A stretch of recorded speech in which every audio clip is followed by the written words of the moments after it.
ഒരു ആൾട്ടർനേറ്റിംഗ് കറന്റിനെയാണ് നമ്മൾ ഈ ബൾബിലൂടെ കടത്തിവിടുന്നത്. കറണ്ട് സീറോ ആണെങ്കിൽ പവർ ഡിസിപ്പേഷൻ സീറോ ആയിരിക്കും. കറണ്ട് ഇൻക്രീസ് ചെയ്ത് മാക്സിമം ആകുമ്പോൾ പവർ ഡിസിപ്പേഷൻ, അതായത് ബൾബിന്റെ ബ്രൈറ്റ്നസ്സും മാക്സിമം ആയിരിക്കും. അതിനാൽ കറണ്ട് ഫ്ലക്ച്വേറ്റ് ചെയ്യപ്പെടുന്നതിനോടൊപ്പം പവർ ഡിസിപ്പേഷനും ഫ്ലക്ച്വേറ്റ് ചെയ്യുന്നുണ്ട്. ഇന്ത്യയിൽ കറണ്ടിനുണ്ടാവുന്ന ഈ ഫ്ലക്ച്വേഷൻസ് എന്ന് പറയുന്നത് 50 ടൈംസ് പെർ സെക്കൻഡ് ആണ്. ഫ്ലക്ച്വേഷൻസ് വളരെ ഫാസ്റ്റായി നടക്കുന്നതിനാൽ നമ്മുടെ കണ്ണുകൾക്ക് അതിനെ തിരിച്ചറിയാൻ സാധിക്കില്ല. നമ്മൾ മാക്സിമം പവറോ സീറോയോ അല്ലെങ്കിൽ ഫ്ലക്ച്വേഷൻസോ ഒന്നുമല്ല കാണുന്നത്, മറിച്ച് നമ്മൾ മാക്സിമത്തിനും സീറോക്കും ഇടയിൽ വരുന്ന ആവറേജ് പവർ അല്ലെങ്കിൽ ആവറേജ് ബ്രൈറ്റ്നസ് ആണ് കാണുന്നത്. ഈ ബൾബിലൂടെ ഒരു DC കറണ്ടിനെ കടത്തിവിടുന്നതിന്റെ ഫലമായി ഇവിടെ ഡിസിപ്പേറ്റ് ആവുന്ന പവറിനെ നമ്മൾ DC പവർ എന്നാണ് വിളിക്കുന്നത്. കറണ്ട് കോൺസ്റ്റന്റ് ആയതിനാൽ ഇത് ഒരു കോൺസ്റ്റന്റ് പവർ ആണ്. ഈ DC കറണ്ടിന് ഏത് വാല്യൂ കൊടുത്താലാണ് ഇവിടെ ഡിസിപ്പേറ്റ് ആവുന്ന പവർ ഇവിടെ ഡിസിപ്പേറ്റ് ആവുന്ന ആവറേജ് പവറിന് ഈക്വൽ ആവുന്നത് എന്നാണ് നമ്മൾ നോക്കാൻ പോകുന്നത്. DC കറണ്ട് ഇവിടുത്തെ 10 ആംപിയർ എന്ന പീക്ക് കറണ്ടിനോട് ഒരിക്കലും ഈക്വൽ ആയിരിക്കില്ല. കാരണം 10 ആംപിയർ എന്ന കറണ്ട് കടത്തിവിടുമ്പോൾ ഡിസിപ്പേറ്റ് ചെയ്യപ്പെടുന്ന പവർ മാക്സിമം ആയിരിക്കും. എന്നാൽ നമുക്ക് ഇവിടെ ഈ ആവറേജ് പവറിന് ഈക്വലായ പവർ ഇവിടെ ഡിസിപ്പേറ്റ് ചെയ്യാൻ അനുയോജ്യമായ കറണ്ടിന്റെ വാല്യൂ ആണ് വേണ്ടത്.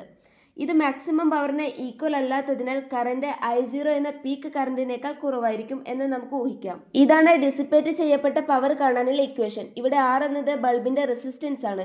ഇവിടെ ഓരോ പോയിന്റിലും കറണ്ടിന് ഓരോ വാല്യൂ ഉള്ളതിനാൽ ഓരോ പോയിന്റിലും പവറിനും ഓരോ വാല്യൂ ഉണ്ടായിരിക്കും. ഈ എല്ലാ പവറിനെയും ആഡ് ചെയ്തതിന് ശേഷം n കൊണ്ട് ഡിവൈഡ് ചെയ്യുമ്പോൾ നമുക്ക് ആവറേജ് പവർ കിട്ടുന്നു. ശേഷം നമ്മൾ ആവറേജ് പവറിനെ DC പവറുമായി ഇക്വേറ്റ് ചെയ്യുകയാണ് ചെയ്യുന്നത്. പവറിന്റെ ഫോർമുല I²R എന്നായതിനാൽ ഇക്വേഷനെ നമുക്ക് ഇങ്ങനെ എഴുതാൻ സാധിക്കും.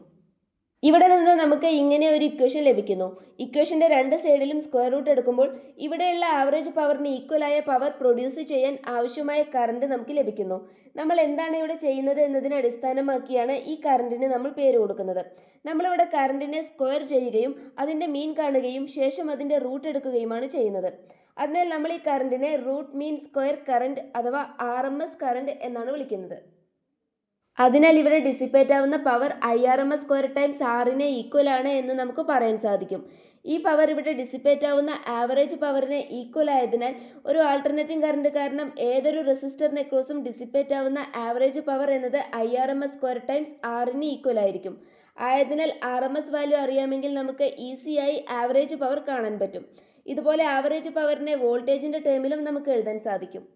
ഒരു ആൾട്ടർനേറ്റിംഗ് കറണ്ട് നൽകുന്ന ആവറേജ് പവറിന് സെയിം ആയ പവർ നൽകുന്ന കോൺസ്റ്റന്റ് കറണ്ടിനെയാണ് RMS കറണ്ട് എന്ന് വിളിക്കുന്നത്.